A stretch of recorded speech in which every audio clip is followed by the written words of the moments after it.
Wax program with Fibber, McGee, and Molly.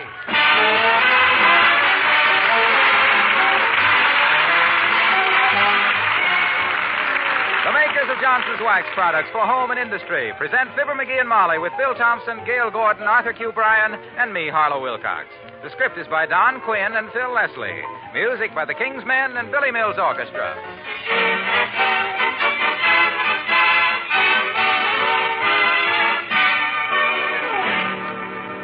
Fibber and Molly join us in a moment. The best way to bring out the beauty of your wood floors is to use Johnson's Paste Wax. And the best way to polish paste wax is to use a Johnson electric floor polisher. And ladies, here's good news. You can now rent one from your neighborhood dealer by the day, and at a very low cost. A Johnson electric polisher takes the hard work out of floor polishing. Its fast-spinning brush does all the buffing automatically as you guide the polisher across the floor. It's that simple. Yes, with a Johnson electric polisher, floor polishing is done in 1/10 the time it used to take. And, of course, you know how easy a glowing coat of hard, gleaming wax will be to keep clean. An occasional light dusting does the job, so ask your dealer about renting a Johnson electric polisher by the day. Or you can have one for your very own. The price is $44.50. Rent or buy. Either way, you'll find a Johnson electric polisher and a can of genuine Johnson's Paste Wax are the perfect pair to bring out the beauty of your home. Look on the bright side, shine up the right side, bring out the beauty of the home.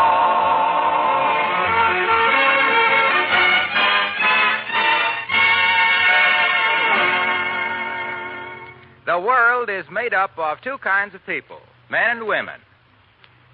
Here is one of each, Fibber, McGee, and Molly.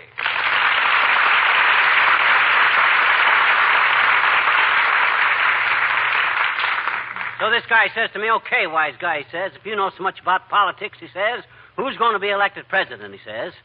So I takes a deep breath, looks him square in the eye, and says, kind of cool and collected, I says, well, who's running? Well, he could see I had him there, because by the time he named everybody that's running, it'd be way past supper time for both of us. And am I boring you, kiddo? Not at all, dearie. I love to hear men talk politics. You do? Yes, they always seem so childish it brings out my motherly instincts. But I don't feel too good, McGee. I have a slight toothache. A toothache? Mm-hmm. Well, my gee whiz, baby, you can't just sit around all evening and suffer with a toothache. You know my policy, if a tooth starts bothering you, go to the dentist and have it yanked. Well, if that's your policy, dearie, it must have lapsed right after we were married. Well, what you mean? Well, for a man who likes to sit down as much as you do, I've never seen anybody so frightened of an easy chair with a glass bowl on the arm of it. Well, my teeth are particularly sensitive. They are? Most people have a thick layer of enamel on their teeth. I was born with a thin coat of shellac. Oh, well, this isn't enough for toothache to make a fuss about. Oh. It's more just a little touch of neuralgia. Mm-hmm. It'll go away. Okay. Let's change the subject. Good idea. Get your mind off it. Yes. Let's talk about something else entirely. Good. How long you had this toothache? Oh, off and on all day. Hardly felt it most of the time, though. Oh? For a while this morning, I lost it entirely. I was listening to Fred Waring on the radio. Isn't he wonderful? You said it. My gosh, Snooky, we can't get Waring to play all day for you, you know. Well, the Johnson's Wax people did better than that. They got him to play all summer for them. Oh. Now, not a word to whoever this is about my toothache, McGee. I want to forget it. It's a deal. Come in. Oh, it's Mr. Wimple, McGee. Hello, Mr. Wimple. Hi, Wimp, old man. Hello, folks. Well, how's everything with you these days, Mr. Wimple? Oh, just fine, Mrs. McGee. Just keen, if I may use a slang expression. You know that Sweetie Face? Sweetie Face? You mean? My big old wife, yes. You know, Sweetie Face hasn't said a cross word to me for a solid week. Well, isn't that wonderful? Yes. She's been visiting her mother. Oh, I see. My goodness, I hope you two haven't quarreled. Oh, no. I've heard of fellows whose wives get mad at them and go home to their mothers and stay there. But I guess I just don't know how to work it. You know you'd miss her if she really left, Wimp. Can't you ever be serious, Mr. McGee? Mr. Wimple, what are your plans for the summer? Oh, we have the summer all mapped out. We've got enough money saved so that one of us can go to Honolulu and the other can stay here and go to the movies twice a week. I'll bet Sweetie Face takes the trip to Honolulu. Well, I must say she's very fair about things like that, Mr. McGee. We draw straws for it. Oh, which straw gets the trip to Honolulu? The long one or the short one? Whichever one Sweetie Face draws. Well, personally, I'm glad to see summer coming, Whip. I like summer, too. Picnics and long walks and wondering who has your umbrella. I like summer, too. Did you ever hear my poem about summertime? I call it, It Was Not My Fault. How's it go, Win? It was not my fault. When I was young and my heart was gay, I had a girl whose name was May. She loved to picnic on the grass amidst the trash and broken glass, with hard-boiled eggs on which to choke and ants and thorns and poison oak. One day May sat upon a bee and leaped up screaming names at me. So my summer finished there that day, right at the very end of May.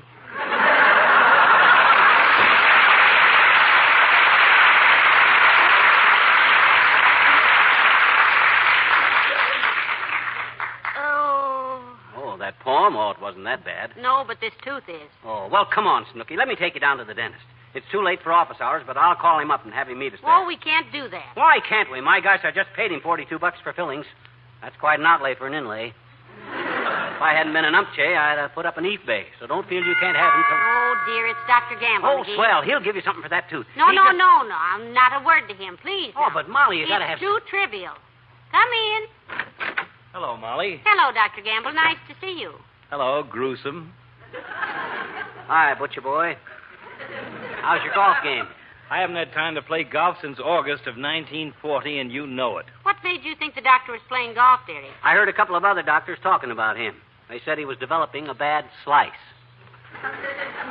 That's professional jealousy, my boy. It is common knowledge in surgical circles that a Gamble incision is short and to the point. On an appendectomy, for instance, par for the course is 9 stitches. I do it in 7. Really, Doctor? 7 stitches? Why, certainly he does. Have you ever seen his needlework? My gosh, he must have studied sewing under Omar the tent maker. Now, McGee, don't talk like that to the good doctor. Well, I can't stand a guy that brags.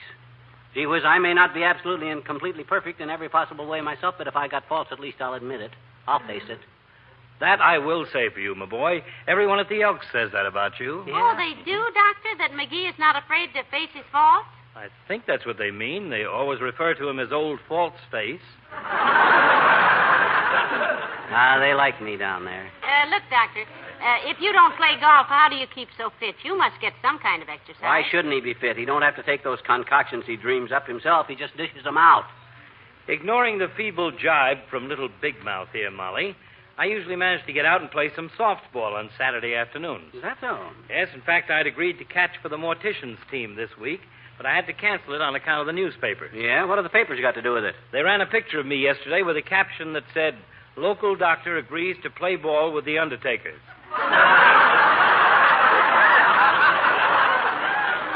Say, I'd better go explain that to the medical board. Well, So I'll long. say.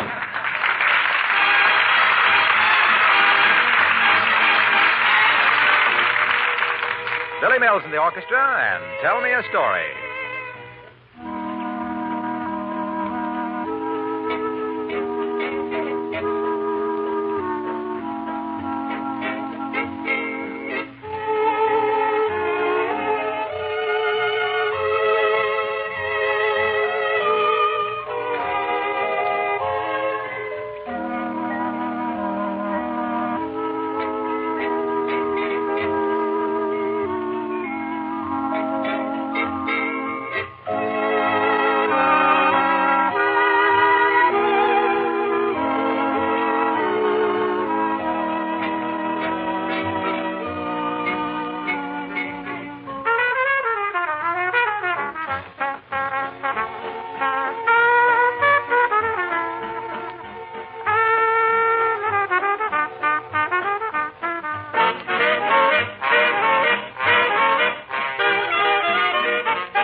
That tooth give you any trouble since dinner, Molly? Oh, hardly any, dearie. I'm sure it's just a temporary little upset. Yeah. I'll put a hot water bottle on it if it gets any worse. Oh, that's no good.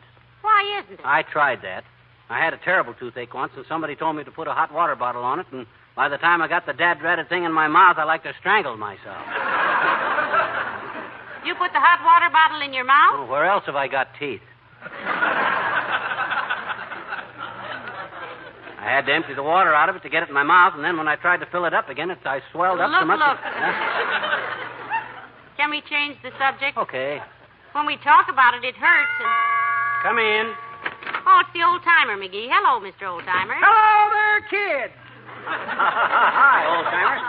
Hey, before you say anything, let's not talk about teeth, huh? Molly's got a toothache. We want to keep off the subject. That's absolutely right, Johnny. Let her forget it. Yeah. Only way to let her forget it is to get her mind off it. Right, so let's talk about Yes, sir, daughter. If you sit around brooding about that awful throbbing pain that keeps going through you like electricity, jangling your nerves like the bell on a hook and ladder, Well, stabbing at you like little hot needles, it'll hurt. Well, thank you. I remember when I was a kid, kids. We didn't have no dentist in them days, kids. No, sir. Papa used to take care of us kids' toothaches himself. your father? Yep, had a very simple system, Papa did. Yeah? Whenever we'd get a toothache, he'd just tie a string to the tooth, tie the other end to a brick, got my upper plate stuck there, Johnny. Tie the other end to a brick, I reiterate, and heave the brick out the window. Oh, I see. I remember the last tooth he pulled for me that way. The mayor sued him for $50,000. The mayor? My gosh, what business was it of his? Well, it was this way, Johnny. Papa tied the string to my tooth, see? Yeah. Sat me down in the living room, tied a brick to the string, took it upstairs, and flung it out the second-story window. Why, heavenly days, what happened? Well, the string yanked me halfway up the hall steps, jammed me into the turn at the landing, and broke. Wow. Brick hit the mayor, who happened to be passing, and knocked him into the gutter cold. Two ladies from the Temperance Club see him laying there in the gutter and call the police. Cops chucked the mayor into the pokey, and the ladies got up a petition to throw him out of the city hall, and when he come to and got his wind back, he sued Papa. Papa got his wind back first, was over the border into Mexico, where he lived happily ever after, con mucho gusto. Adios, Amogi.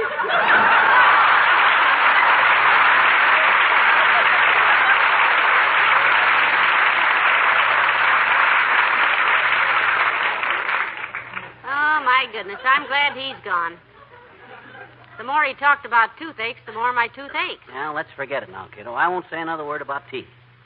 Let's talk about the time I was in the seesaw business back in Sioux City for the... You in the seesaw business? I never told you about when I sold seesaws for the seesaw company that old man Seymour had in Sioux City? You never did. Well, baby, I will. You see, I was a senior seesaw salesman for the Seymour Seesaw Company, and I sold saws on the side. Oh? When I'd start out with a sample seesaw and a sack full of saws, I'd sell the other saw salesman silly, because I was as saucy a seesaw salesman as the other saw salesman ever saw.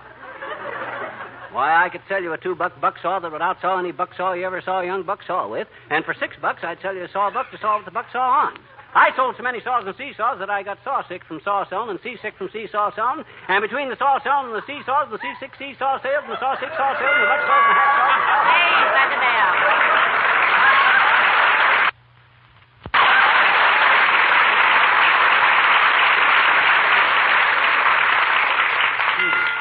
Come in. Hello, folks. Hello, Mr. Wilcox. Come in. Hi, Junior. Say, awfully sorry I'm late, kids, but I just came from a sales meeting. Well, now, you didn't have to rush over here all out of breath, Junior. We'd have made out some way, even if you didn't show up at all. No, I didn't want to disappoint you, pal. Disappoint us, he said. Gee, that was a great meeting we had tonight, What? kids. You see, our district manager always gives a short talk on some current event, some topic in the news. And tonight he really picked a subject. Yeah, what did he talk on, Junior? Politics, European affairs, or the love life of the anchovy? No, he selected as his subject Johnson's self-polishing glow coat. Oh, McGee, you sucker. Will you ever learn to keep your... He started out by saying what pride most housewives take in the appearance of their kitchens, and how when they see their kitchen linoleum all covered with dirt and mud, makes any good housekeeper just grit her teeth. Grit her teeth. Oh. And he went on to say how tracked in dirt and dampness and spilled things can be a perfect pain in the neck. Oh. Yeah, we know, Junior. But Until, look, of course, you discover how Johnson's self-polishing glow coat protects that linoleum against dirt and dampness and makes spilled things so easy to wipe up. Yeah, but what I'm And trying to because there's no rubbing or buffing with glow coat, you Yeah, find that more housewives use glow coat than any other floor polish. Yep. Because you can bet your back teeth, he Oh, said. back teeth. Oh. Yes, you can bet your back teeth that with the safe and simple protection glow coat gives your linoleum floor coverings, you're going to save a lot of the wear and tear on your nerves. That uncertainty about the appearance of your home that leaves a housewife's nerves raw at the end of the day. Oh. Junior, please, look. And Molly... in conclusion, he pointed out one thing. Hey, look, Waxy. Yes, pal. May I point out one thing in conclusion? Why, sure, pal. What? The door. Oh, good night.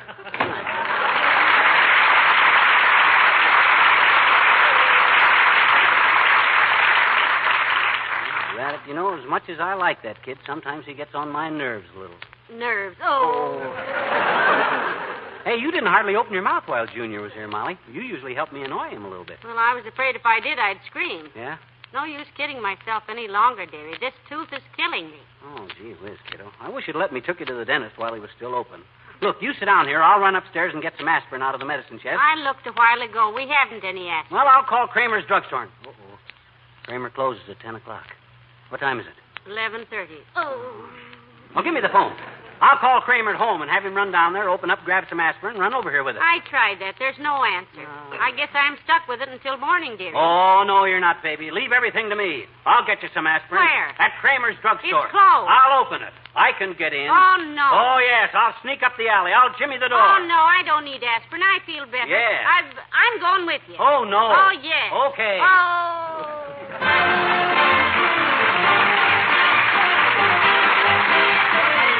The King's Men and their recently recorded hit, Pecos Now, Bill. Pecos Bill was quite a cowboy down in Texas, and a western superman to say the least. He was the roughest, toughest critter, never known to be a quitter, 'cause he never had no fear for man or beast. So yippee-yi-yi, yippee-yi-oh, for the toughest critter west of the Alamo. Once a band of rustlers stole a herd of cattle. Wanted steak. But they didn't know the herd they stole was Bill's. Big mistake. And when he caught them crooked villains, Pecos knocked out all their fillings. That's the reason why there's gold in them thar hills. So yippee-yi-yi, yippee-yi-oh, for the toughest critter west of the Alamo. Pecos lost his way while traveling on the desert. It was 90 miles across the burning sand. He knew he'd never make the border if he didn't get some water. So he took a stick and dug the Rio Grande. Oh, yippee-yi-yi, yippee-yi-oh, for the toughest critter west of the Alamo. While a tribe of painted Indians did a war dance, Pecos started shooting up their little game. He gave them Indians such a shake-up that they jumped out from their makeup. That's the way the painted desert got its name. So yippee-yi-yi-yi-oh, for the toughest critter west of the Alamo. So yippee-yi-yi-yi-oh, for the roughest, toughest cowpoke north, east, south, or west of the Alamo.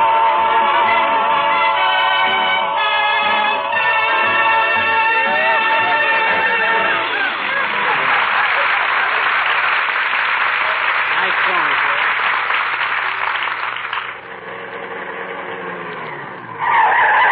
Gotta get them brakes fixed. Okay. Right up this alley, kiddo. This is an alley. To the back door now. Right up to the back door of the drugstore. McGee, Huh? I don't feel quite right about breaking into Mr. Kramer's drugstore. I was always taught that burglary was rude. Oh, my gosh, we tried to get Kramer on the phone, didn't we? Why don't he stick to business? Business? My goodness, it's after 12:30 midnight. Well, is that our fault?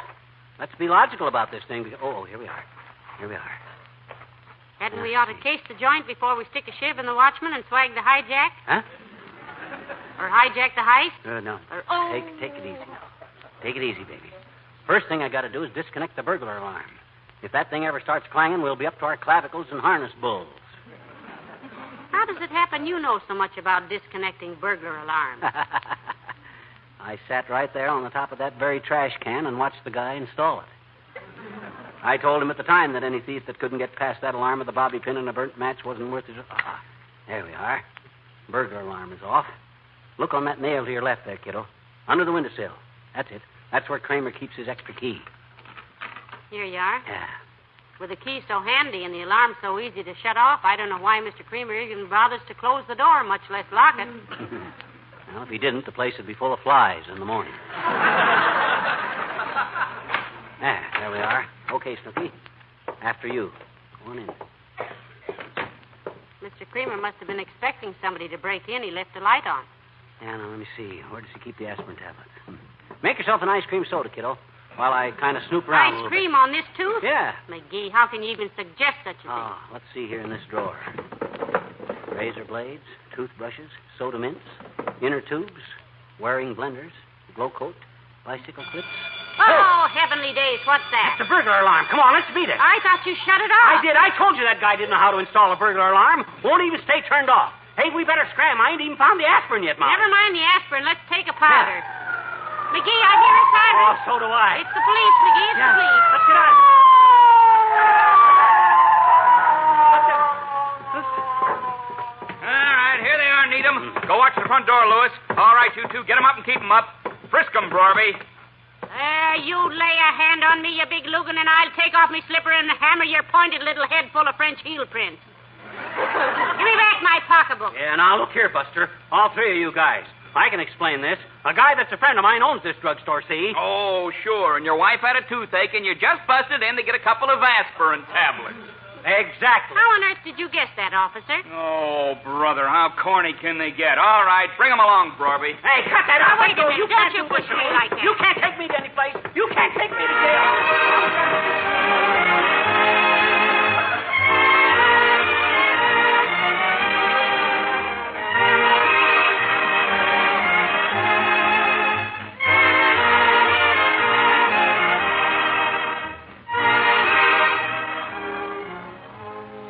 Well, it looks bad for you, McGee. We've called everybody you suggested. So far, we haven't found anybody home. I don't know what this country's coming to when a guy's friends can't stay home to answer the phone when he gets in a jam. Well, personally, I'm tired of the whole argument. Just show us to our rooms, officer. I'm sleepy.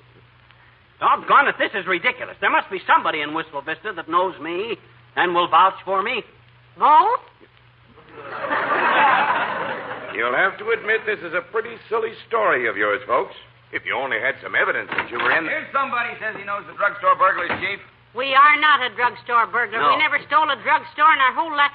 Oh, heavenly days, it's Mr. Williams, the weatherman, McGee. Foggy, old man, pal. Hi, friend. Look, here's what happened, Foggy. Molly had a toothache, see? Yes. I heard all about it, McGee. Oh? Chief, I'll take the responsibility for these people's release. You mean this fellow's an honest, decent, law-abiding citizen, Mr. Williams? Am I under oath? No. Then, yes, he is. May we go now, officer? Please do. Thanks, Bud, and if we never see you again, we can wait. Likewise, citizen. Oh, my, you'll never know how we appreciate this, Mr. Williams. Things ever happen to anybody. My goodness, McGee had them call Dr. Gamble, Mr. Kramer, Mr. Wilcox, and everybody. Oh, it's quite all right, Mrs. McGee. I had just got to bed, although I was not yet asleep. I had been studying quite late. Studying? Yes. Yes, I'm doing some research on the basic causes of typhoons, hurricanes, and tornadoes. And I think I've found the answer. Heavenly days, Mr. Williams. That's marvelous. You'll be famous. You mean you've discovered the causes for tornadoes, typhoons, and hurricanes? I think so, yes. Oh?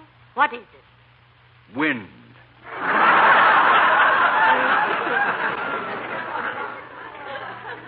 But I'll ask you to keep the information confidential until I check into it a little further. Just ordinary wind. Can I drop you someplace? No, thanks, Foggy. They brung our car along to the station, wanted to check the trunk compartment for hot merchandise and dead bodies. Well, thanks a lot, kid. Not at all. Good night. Probably. Good night, Mr. Williams.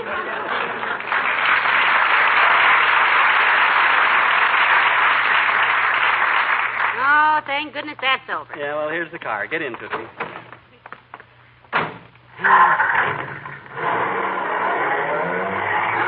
How's the toothache now? Well, it's all gone. Lost in the excitement, I guess. I knew I could cure it one way or another. Well, you certainly... McGee, you turned the wrong way. No, I didn't. Kramer's Drugstore is on Oak Street at 14th. But why Kramer's Drugstore? My toothache is gone. I don't need any aspirin. Oh, I do. I got a headache. Keep an eye out for the cops, kiddo. I want to...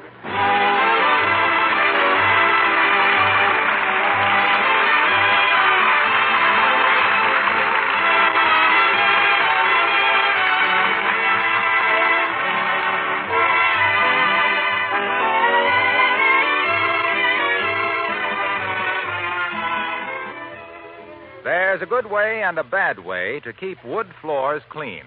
If you've been scrubbing your wood floors with water, you've been doing them more harm than good. Water soaks wood, raises the grain, and dulls the surface. If you've been using Johnson's liquid cleaning and polishing wax, you've been doing it the best and the easiest way. Your floors are clean, shining, and wax protected. You see, Johnson's liquid cleaning and polishing wax makes water scrubbing unnecessary. It's a combination of effective cleaning ingredients and genuine wax. It dry cleans and waxes your floors at the same time. With just a little buffing, your wood floors are perfectly clean and sparkling with a bright, shining luster. Just think, no more constant back-breaking scrubbing. Johnson's liquid cleaning and polishing wax does away with all that. One easy application cleans, polishes, and protects. Next time, ask your dealer for Johnson's liquid cleaning and polishing wax and enjoy the easy, modern way to clean and bring out the beauty of your home. Look on the bright side, shine up the right side, bring out the beauty of the home.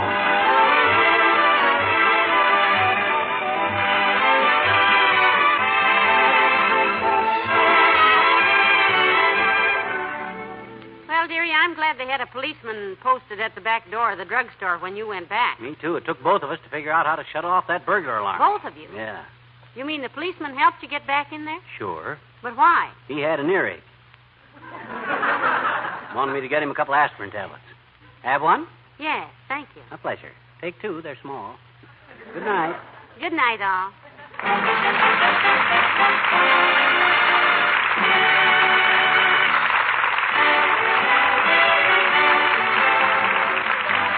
The makers of Johnson's Wax Products, Racine, Wisconsin, bring you Fibber, McGee, and Molly each week at this time. Be with us again next Tuesday night, won't you? Good night.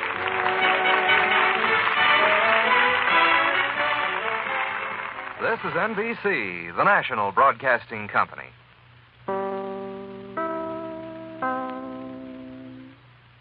This is WMAQ, NBC in Chicago.